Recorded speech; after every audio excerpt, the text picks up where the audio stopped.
Hey there, everybody and anybody, and welcome back to Night Call.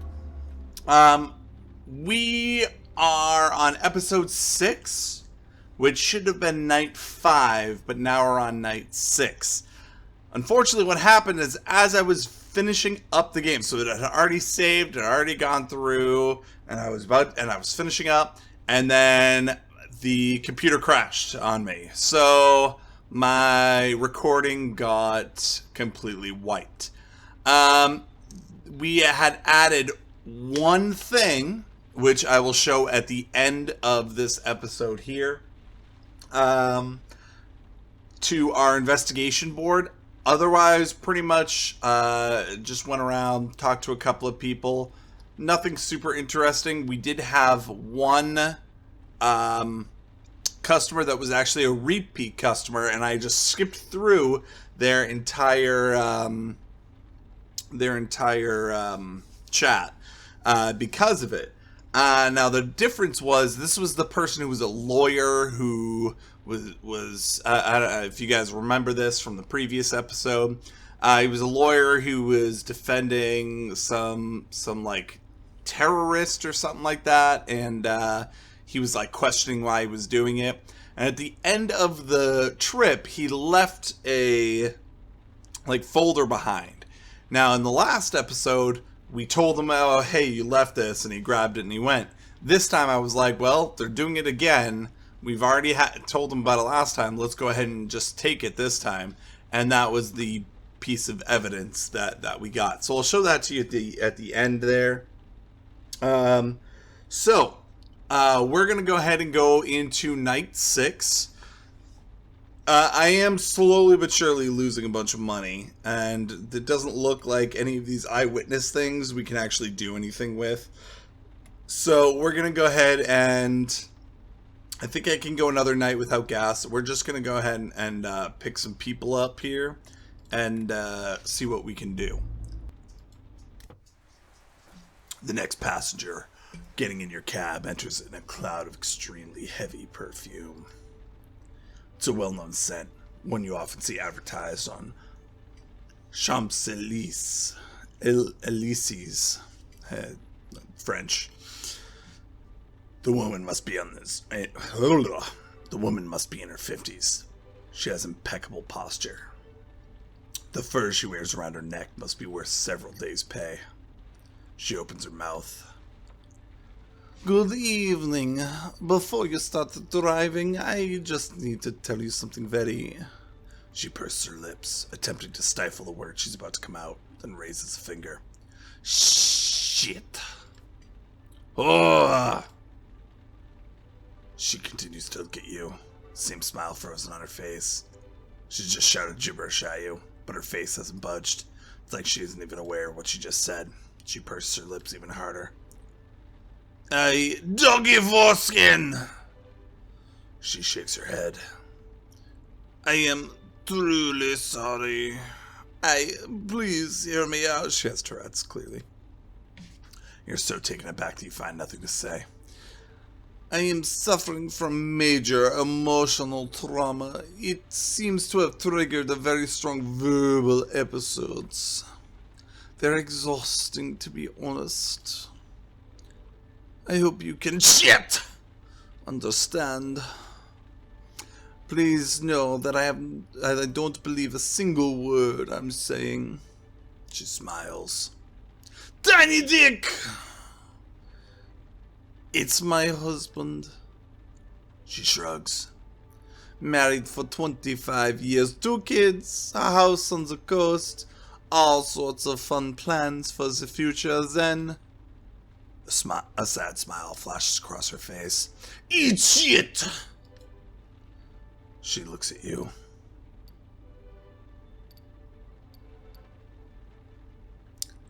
Certainly did a job on you. My husband is a very Nazi rugmuncher, unique person. But indeed, I am sorry to say it now, he really hurt me. She grins for just a second. Here I am discovering how to live alone for the first time. At 50, crazy, isn't it? Toilet brush up your ass! It's really not so easy. You bite your cheek to avoid laughing and start driving. With a bit of luck, passenger won't say anything for the remainder of the ride. Your passenger sighs. Do you know what I did today? You glance at her in the rearview mirror. No idea. Well, dear sir, I opened a bank account. She flashes a smug smile. In my own name, fucking bitch! She takes a moment.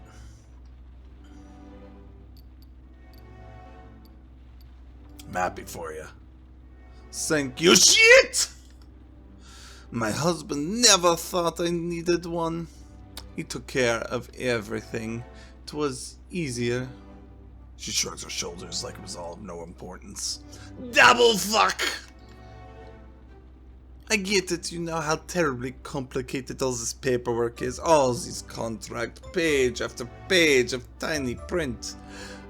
The woman at the bank was charming, very instructive. Four-legged slut! Her face is clouded with sadness for a second. I could tell, of course, that all this... She points to her face. All this bothered her. Bitch, cunt, slut! That's probably why they didn't want me to open my account in our old branch. She looks out at the road passing by. An awkward silence fills the cab. Passenger puts an end to it, her voice lightly croaking as she speaks softly. Both my children had bank accounts before I did. Isn't that unbelievable? And my daughter. She told me 1,000 times that it wasn't normal. Dick! What everyone should have had. Us! That the 1940s were over. And they blew her off, you see. I was happy with the way things were. Her eyes grow hazy, her lips purse. How'd it work? Well, pussy! My husband gave me cash. He took care of any major expenses himself. She shrugs and seems lightly annoyed by the question. I don't really know why, but I never felt the need to have my own bank card. Not when we got married, nor after. Tiny dick! You get the impression that last outburst wasn't quite like the others. It almost seemed intentional. You know, I never paid rent. Not a shadow of pity in her voice, simply an observation. I'm starting a completely shit fuck new life. I have to sign papers and send letters and documents proving I actually live where I say I do. It's odd. She heaves a strange sigh. I'm starting a new life, like I was on the run and hiding behind a false identity. Quite dramatic, isn't it? Hamster up your ass! She smiles crookedly, but it's so fast you almost miss it. You're not far from your destination. Your passenger appears lost in her thoughts. The trip continues in silence for a few minutes. Bitch! Almost. Until you pull up in front of your client's place, she almost jumps when you speak up. Here we are. Yes. You know diarrhea! My parents just lived just a little further up the street. She lets the sentence hang in the air, like she's learning a fact at the same time as you. Actually, I lived my whole life here. She pays her fare, bills are brand new, spanking clean. Good night and good luck, sir. Syphilis! And she gets out. You watch her until she disappears into the lobby of her building. Dang. That's a hella good tip. You're driving along when a strange burnt smell suddenly fills the cab. You look around and... Is that coming from outside? Sure. As soon as you see a free spot, you pull over and park. You freeze. Something or someone is in your taxi. A woman's voice resonates around the cab. I can't. I need a better signal. I'm here. I'm here. You turn around slowly. A young woman has appeared behind you. Don't shout. I'm afraid I'll lose the connection. I don't have much time. There's something strange about her face, as if she's several different people at once. Listen to me carefully. I come from the future, and you must know that you met... She stops moving like a computer glitch. She stays this way, still frozen. Then she suddenly starts moving again. We are good. I think it's all taken care of. She smiles at you. Thanks for the information. I really wish I could explain everything to you more clearly, and... She starts flickering and disappears for a second. No, there's still something that's cellular. She disappears for good. A few seconds go by. All appears to have returned to normal. You keep driving. Sorry, 40 seconds ago. Her voice is coming from the radio. Your passengers, if that's the correct term. Voice is broken by odd grumbling noise, like someone has been speaking else is speaking at the same time. You can make out the young woman's voice. She's giving what seems to be a well-rehearsed speech. Virus appeared on September 18th, 2049. Remember that date? 2049, September 18th. Her voice disappears entirely. Instead, you hear what seems to be a liturgical chant. Jeez. In an Asian language on the same frequency.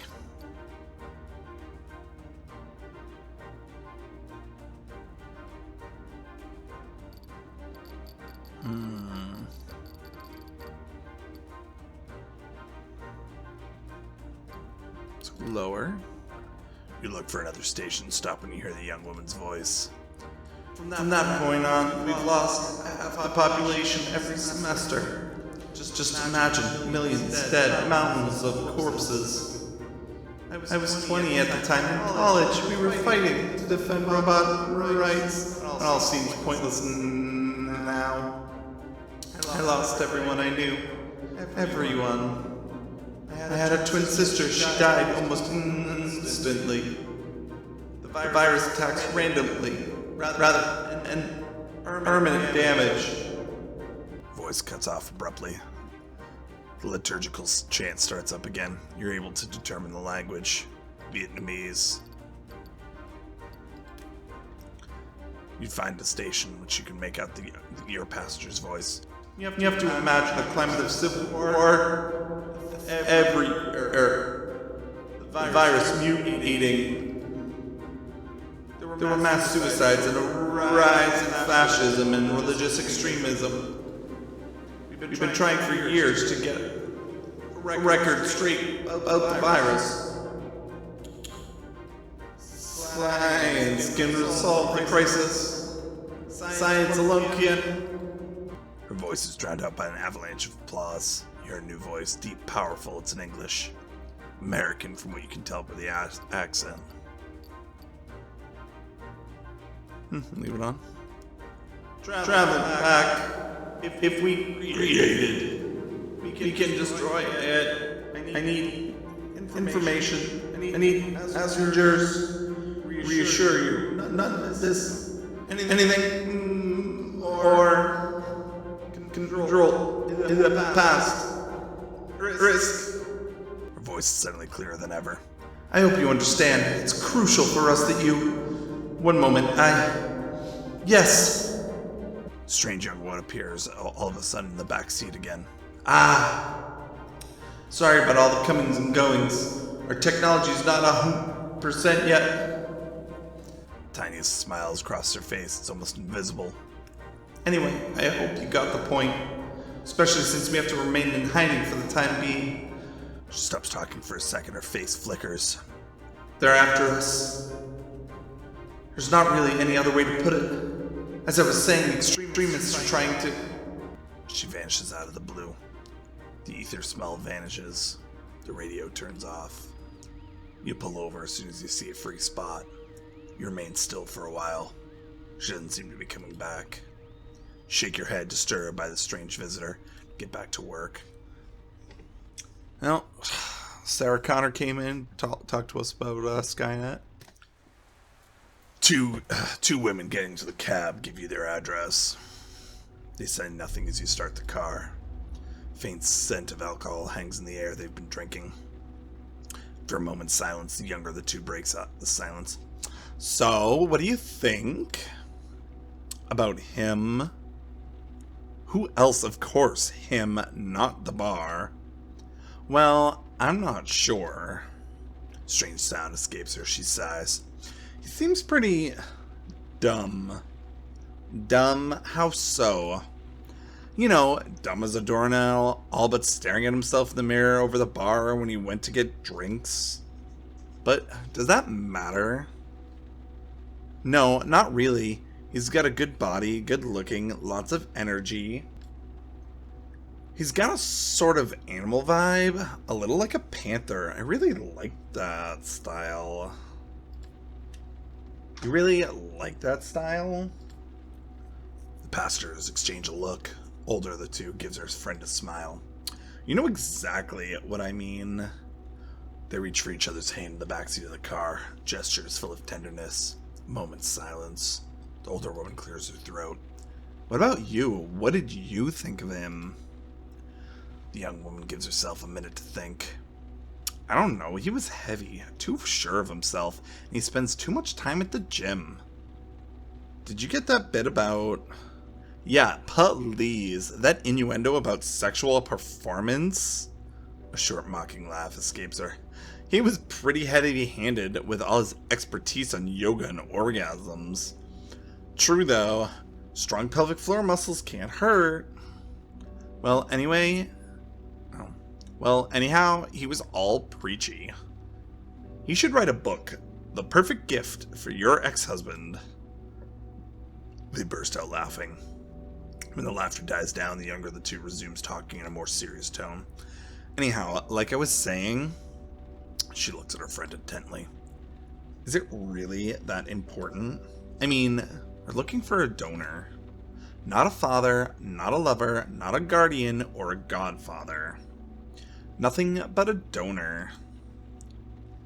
Yeah, just a donor. She casts a glance in your direction, conscious all of a sudden that they aren't alone in the cab. She goes on, lowering her voice. Yeah, but still, if he hadn't been a date, I think I would have been out there in like 5 minutes flat.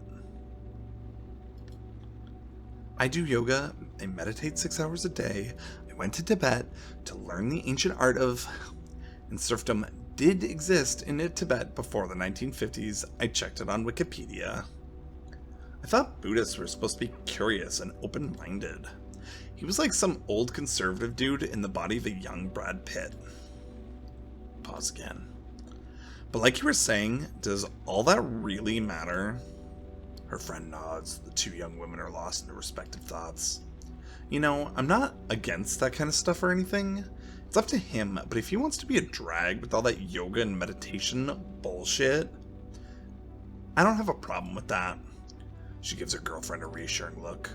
Anyhow, there's no way any of that is going to be passed onto our daughter. Or our son. Her friend flashes her a big smile. But it's going to be a girl, I can feel it. And yoga? It's not genetic. We'll have to ask Dr. Vidal. Yes, I bet he would really like that. He'd think we were messing with him. He said we could ask him anything. He's going to take us for a couple of idiots. Besides, it's impossible. Pompousness cannot be passed on to children. The younger woman doesn't seem convinced and makes an exaggerated pout.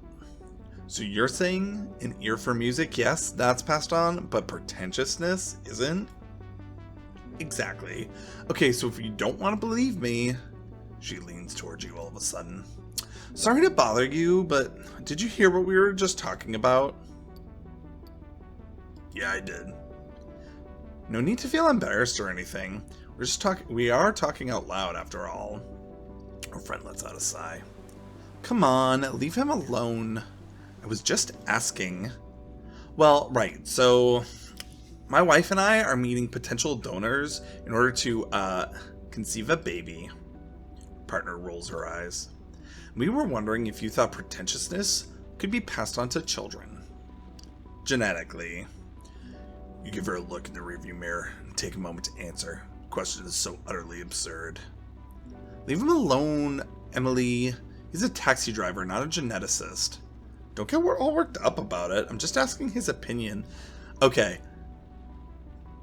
Pompousness and stuff, that's not, genetic thing. That's how you grow up. No, it's impossible. The passenger flops back onto the car seat. So the answer is no, isn't it? You're no fun. Seriously, we should have taken another cab, driven by a genetics expert. She bursts out laughing. The younger passenger leads forward towards you. Sorry. My partner doesn't mean anything by all that. We've had a bit to drink, and it's the first time for us tonight. We're meeting donors. We pull up to the client's address and cut the engine. Be understanding. No problem. The passenger seems relieved. I'm a cab driver. I'm used to all kinds of funny stuff. I can imagine. Have you been driving a cab for long? You avoid her eye. Yeah, you can say that. Passenger pays for the ride. She lets out a sudden guffaw and can't help adding, anyhow, thanks for answering. Come on, Emily, that's enough. As her friend tugs at her arm, Emily starts to mumble to herself. I definitely think we should ask the donor just in case we need a second opinion. Oh, the donor, the doctor. Wait until the two women have entered the building and start the car. Sweet. Another decent tip. These guys are good tippers.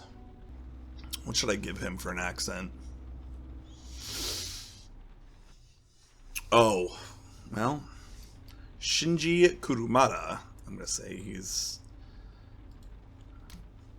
Japanese, some sort of Asian descent. Your next passenger is waiting on the sidewalk with an enormous suitcase next to him. You get out of the cab, pick up the suitcase, which may weigh 45 kilos at the very least, and you put it in the trunk. You get back in with the passenger close on your heels. Doors slam shut. Turn the key to the ignition, look up at your passenger. Charles de Gaulle, right? He nods and you start driving. Have I already seen this one? It's still pretty early to be getting on a plane. You must be the type that likes to get there well ahead of time. Japanese, Chinese, you're not sure. Look, that's what I was saying. Your smile. Tourists always have such a magical image of Paris. There's almost no traffic and you're able to drive at a decent speed. Behind you in the rearview mirror, you can see the tip of the Eiffel Tower start to appear. I don't see it.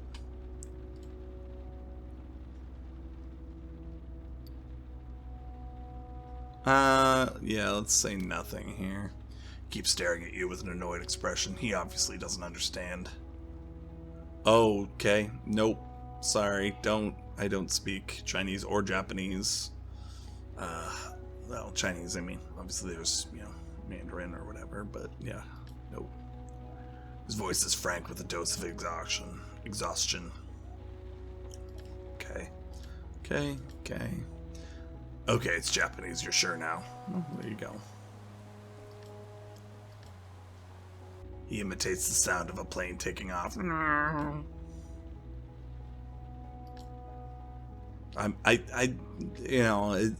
It's either just pass it by or try to take some sort of picture and Google Translate it. I'm not doing that, but yeah. Otherwise, it's just me saying gibberish, and that's not cool.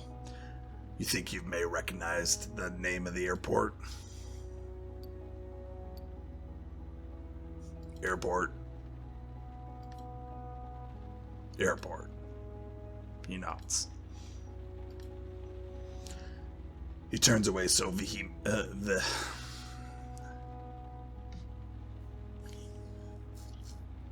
vehemently.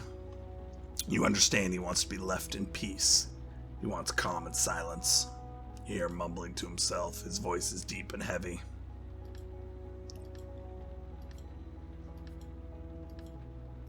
If anybody, by the way, knows Japanese or knows, throw out the translation in the comments. Maybe I'll come back and re-edit some verbiage if somebody throws out what it means. Takes a short pause to swallow his spit.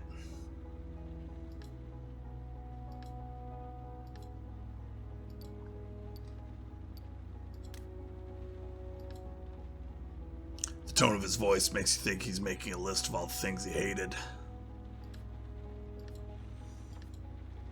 He mumbles on and on.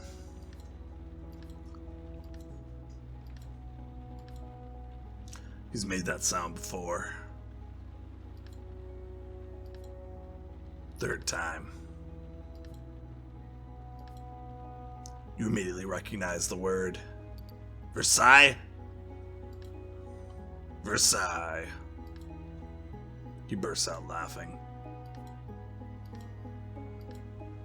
He glances at you. You don't understand. You get the impression he wants you to repeat what he's saying.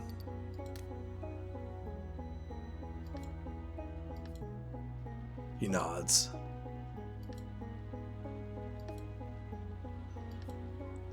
He falls back into his seat, his eyes closed. He doesn't want to speak to you anymore. You've had passengers who didn't speak any French before, but this one seems furious. Maybe he didn't like Paris. Maybe he prefers Tokyo.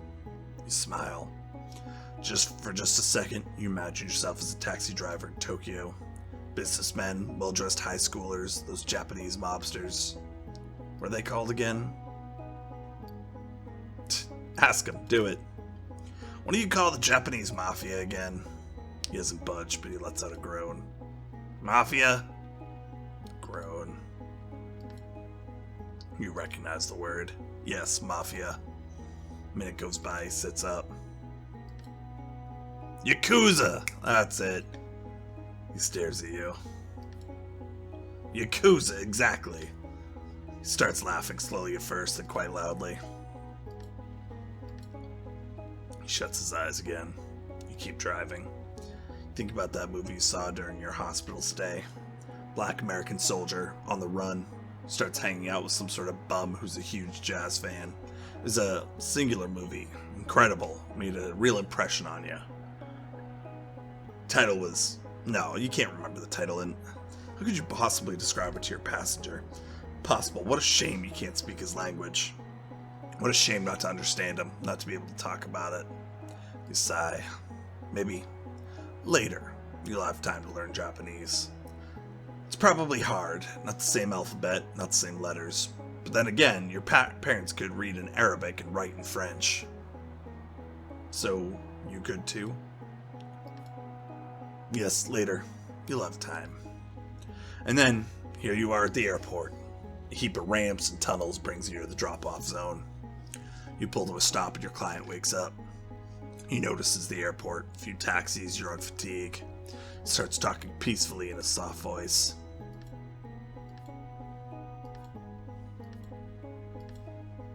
Shakes his head. Okay.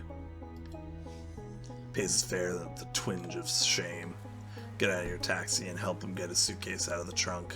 Weighs a ton. Thanks you with a sad look at defeat.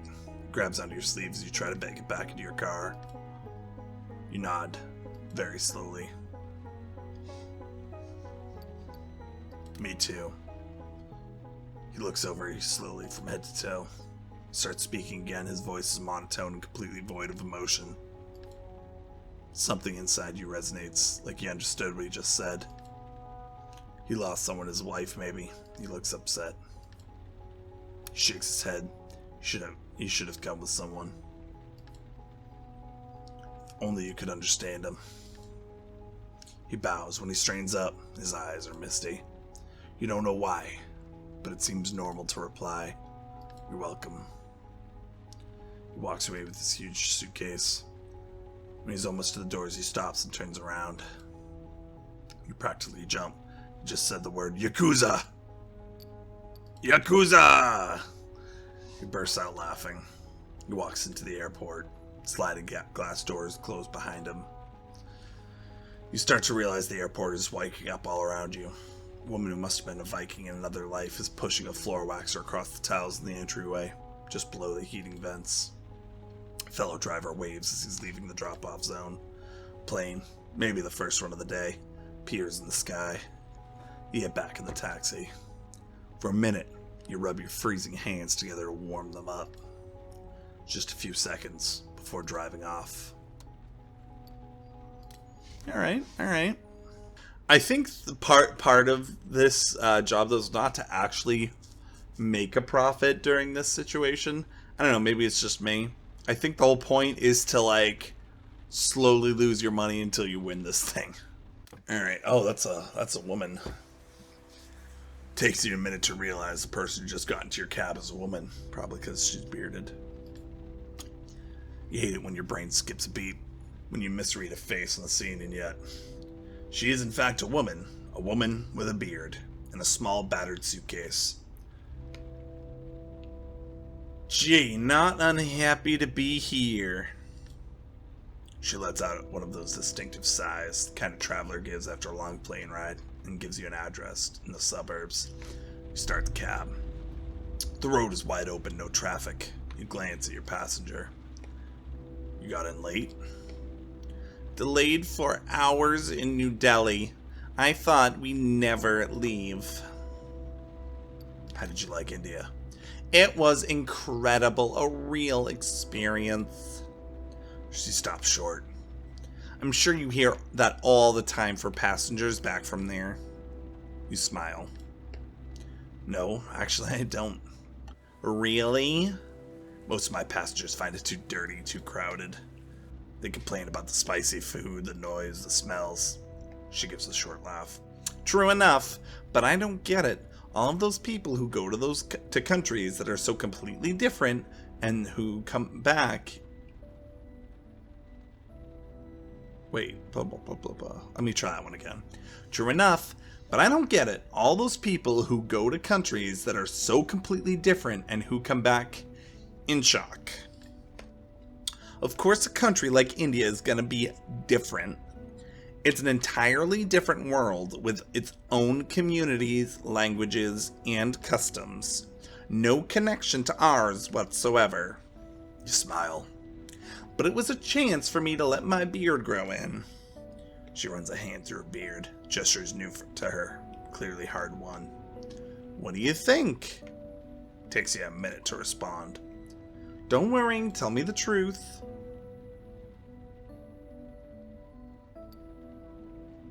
I was a bit surprised. Of course you were. You're practically the first person to see me with it. She pauses. Well, thousands of Indians have, of course. She smiles. You can read the weariness in her eyes. At first, I was supposed to go to India with my ex-husband. We split up 2 years ago, but he was still living in my house, and I just couldn't let him go. She gives an almost imperceptible shrug, as if to emphasize the irony. We'd always wanted to see India, and we'd never been able to go. We had the kids, then there was school, and then... Anyway. The day we were supposed to leave, he chickened out, and I got on the plane. She spreads her hands with a broad grin. She radiates warmth and good spirits.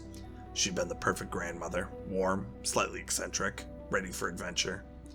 4 weeks. Delhi, Jaipur, Bombay, incredible. Lots of touristy spots. Beaches packed with young people. You're always wondering to yourself, what are they doing here?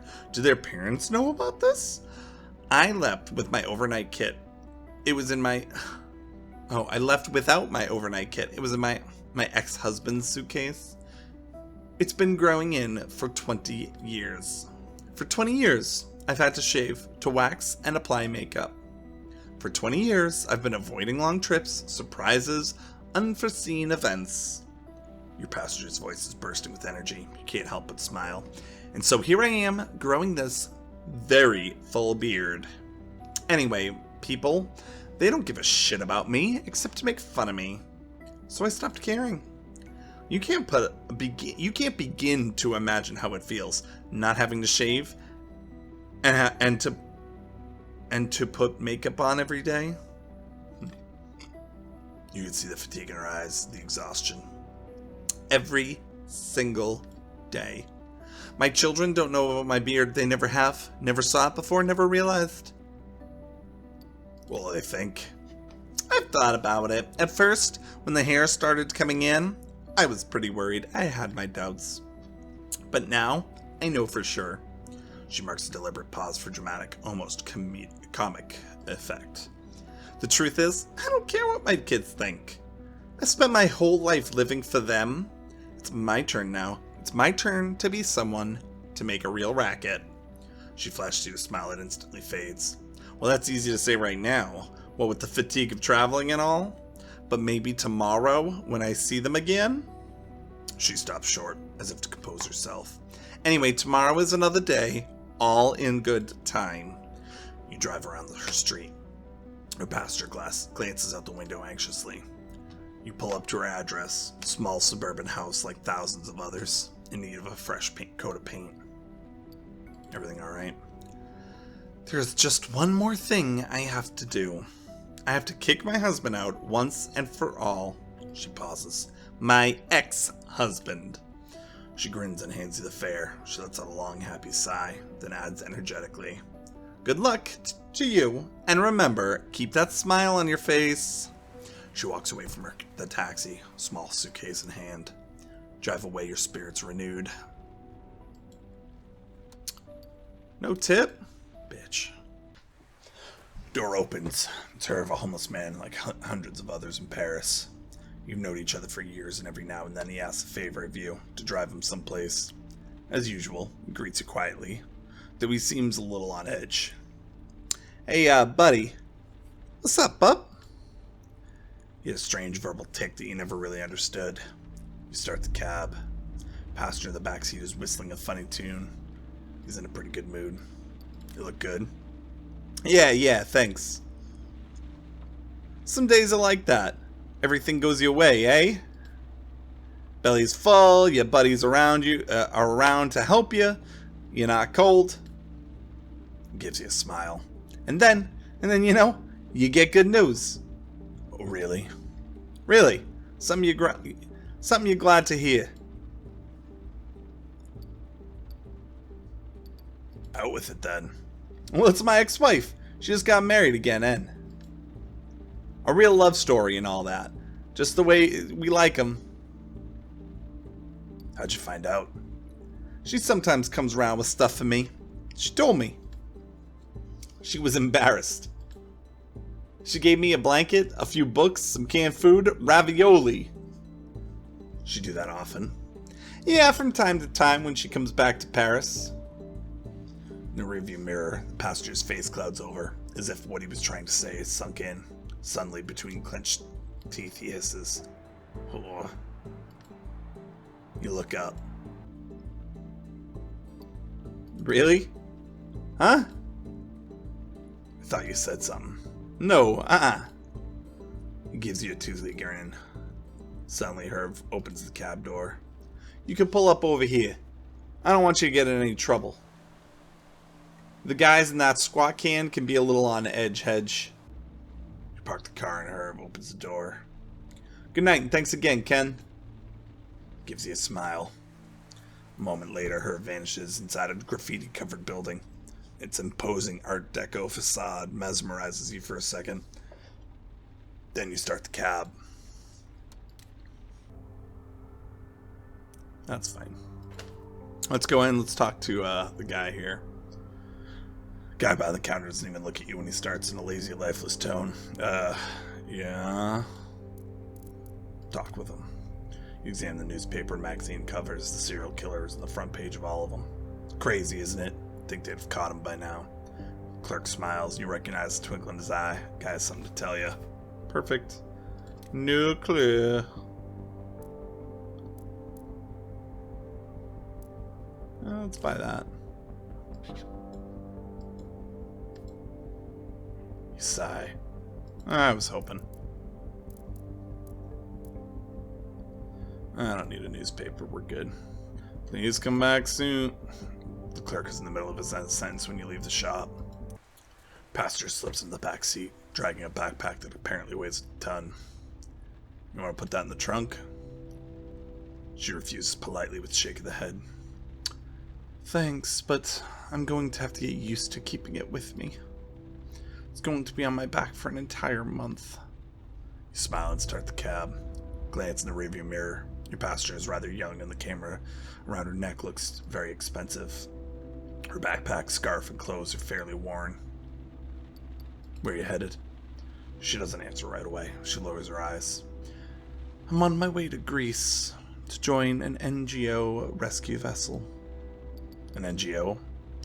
An association, that helps migrants trying to make the crossing. And I'm going to do a story on them. Oh, are you a journalist? She smiles, the first things you set off. Yes, a photojournalist.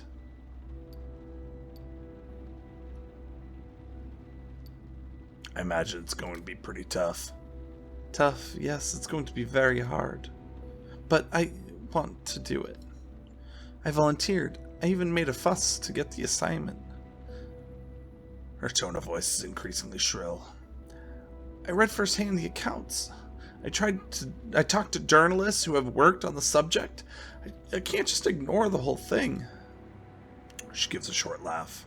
I even played a video game about refugees. Beautifully done, really powerful. I knew I couldn't just sit back and watch. This was my chance to show the world what's going on here. The passenger's phone starts to ring. Oh, sorry, She glances at the caller name. Her face freezes. She sighs, a troubled smile flickering across her face, then takes the call. Hi, Dad. I'm in the cab, right? Yeah, I told you I tried, but he wouldn't change his mind. Come on, Dad. I already told you I'll be fine. They wouldn't be sending me there if there were... She moves the phone a bit further from her ear. Come on, Dad, stop. Dad... Listen, everything's going to be fine. I'm going to be there for 20 days with a group of professionals who've been doing this for years. That's right, a group of rescue professionals. Would you just stop? She sighs heavily. It's no use. She's been down this road 1,000 times. Oh, bro. We're about to go into a tunnel, mademoiselle. You're going to cut out. The young woman looks at you in surprise. Then her face lights up. Did you hear that? I have to go. I'll call you back as soon as... She's interrupted again. That's right, I'll call back. She hangs up, wide-eyed, and breathes a long sigh. My parents, they can be a little much at times. She smiles. Yeah, thanks for jumping in there. You can sense the tension, a wave of frustration and anxiety welling up inside of her. Her unhappiness and anxiety are palpable. She closes her eyes, collecting her thoughts, trying to dispel her negative emotions. If I only had a little more time. Is there anything I can do to help? No, thank you. I'll be fine. You already got me out of that never-ending conversation. I was just thinking that I'd like to be able to go do a little yoga. It really helps me relax. It's an amazing way to unwind, calm down, and release tension. Must be a yoga room somewhere in the airport. We're almost there. Right, of course. You sense she wants to tell you something, but she can't get the words out. She swallows hard, looks away. You concentrate on the road ahead. Passenger closes her eyes and loses herself to the sound of the humming engine. Silence falls over the cab. Suddenly, she leans forward with a jerk. Any chance of putting on some music? You switch on the radio with a glance in the rearview mirror. What kind of music would she like? Probably something light with a good beat, but what kind? She doesn't seem like pop. I'm gonna just go rock. Song is just starting. Pastor lets out a little cry from the back seat. I love this band. I saw them in concert last summer. Her enthusiasm immediately fades, as if a bad memory had come back to her. She clasps her hands together to stop them from shaking.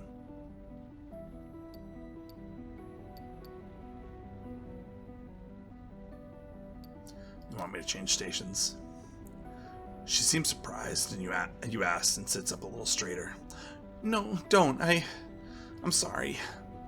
What I mean is, I made an important decision at that concert. I decided to leave. She sighs. I was listening to one of their songs.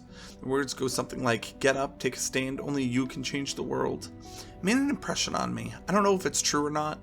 That's what I want to do. Change the world. She smiles. All because of a guy who snorts cocaine and can barely play the guitar.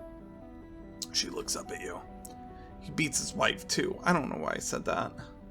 I've always loved that band, and those lyrics, they changed me. She stops short. Sorry, I'm telling you my life story. Nobody cares. That's not true. It's okay. I'm not just saying it to put myself down. I really mean it. That's why I'm leaving. I want to do something useful. It's not my life itself that makes me special or important or interesting. It's what I do with it. Or what do I intend to do with it? She smiles at you. Well, I'll stop bothering you. And anyway, we're almost there. You're not bothering me. She thanks you with another smile, full of warmth and gratitude. I'll pull up over here. It'll be easy for you to get out of the cab. You get to the airport drop-off zone. A couple of colleagues greet you with a wave. A few bleak-looking passengers are struggling with suitcases and car trunks. A security guard sitting on a luggage cart smokes a cigarette, clearly exhausted. Your passenger pays the fare, collects her things, but doesn't leave the cab. Thank you for getting me out of that horrible phone call. I love my parents, but they are suffocating. Could have gone on for hours. So, thank you. I have to go now. I have a feeling my parents are going to call again. Might as well go in where it's warm and not a disturbance. Take good care of yourself. I will, promise. She gets out of the cab. Fuck, I screwed that up. The airport doors close behind her. You sit there a minute or two all by yourself. There's no one around. May as well head out as soon as possible. I have 10 euros left to my name. Alright. You take a few minutes to update your board with your new clues. Steps in the hallway. They stop in front of your door, then move away. Take your shoes off before getting to work. Okay, so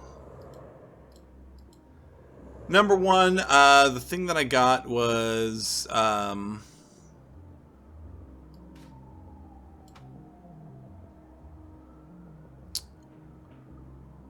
what was it?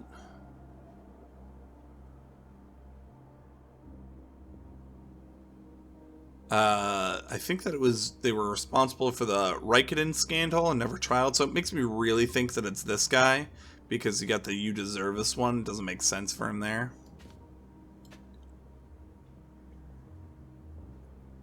First 3 victim files not part of police leak. So, the victim files were not part of the police leak, so it's definitely one of these two now. It almost has to be.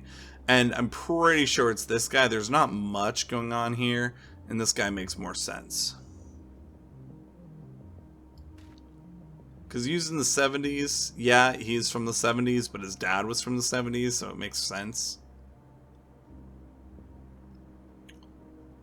Okay, and then victims were wealthy.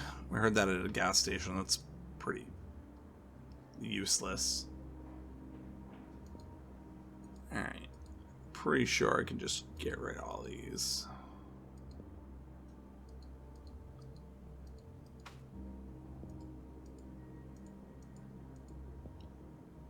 Pretty sure it's just this. And I'm pretty sure it's this guy. Your phone rings. You impulsively take a step back.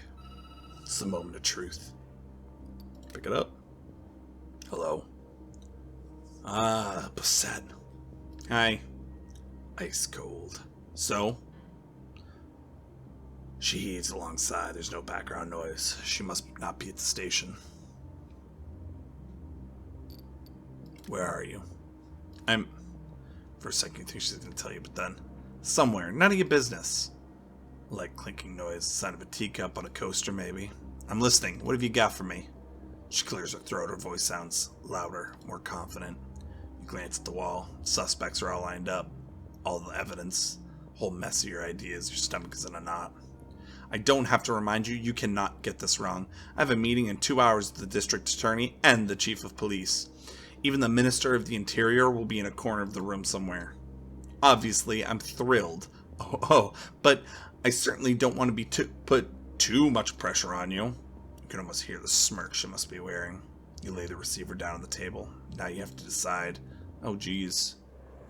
Alright, well, I'm gonna have to pick, and I'm gonna say the one that makes the most sense is Perot Bataz. His dad was a cop in Paris, or he's a cop in Paris. His dad is a cop now. There was a Ricket and health scandal. He's gay, which doesn't matter. Yeah, but I'm pretty sure it's gonna be this guy. So let's j'accuse.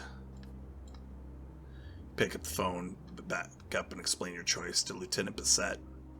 Why, how, the evidence, your sources. She listens without saying a word. When you finish talking, she remains silent for just a second too long. You sense she's not convinced. Listen, are you sure of what you're saying? Because between what you told me this morning and what you're saying now, something's not right. You sure this is the suspect you want to pursue? Yeah, pretty sure. Okay, then I'll get my guys on it and find a way to make this all more presentable. Take a deep breath. She does the same. I'll call you tonight. Try to get some sleep. She pauses. No way she's going to hang up at such a positive note. No way she's probably going to. Might be her last night of freedom. She snickers and hangs up. Put the phone down. You might as well be standing in the ice-cold emptiness of outer space. You decide to go to bed, to sleep. Best way to kill time. With a heavy hand, you wipe your tired face. You slide into the open sofa bed. The events of the day run through your head. Streets, passengers, faces, their problems. Brain is running at full speed. Your body aches and you're in pain. You can tell you need to get more sleep. Glance at your investigation board. You sigh when you think that in just a few hours it'll all be over. You'll have answers. Bissett will have her arrest. Paris will be peaceful again. But what about you? What'll you do? You shake your head and your mind wanders for a second. Your eyelids flutter once and you're asleep. Let's just finish this up, see what happens. You exit your place and see Bissett leaning up against your cab. She waves at you to get in. You get in, a metallic taste creeps into your mouth. You and I had a deal. You nod painfully. The intel you gave me was total crap. Clearly I should not have trusted you.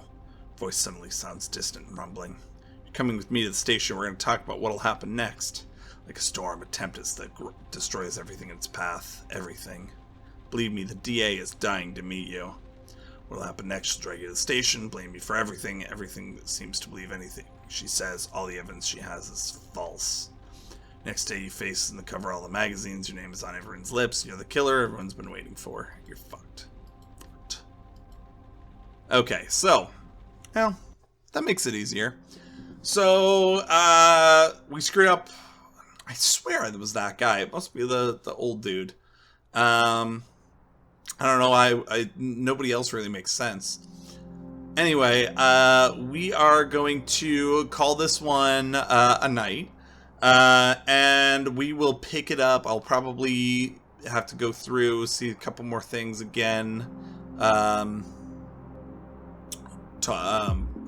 the next episode, probably rerun that one again and have a different accusation.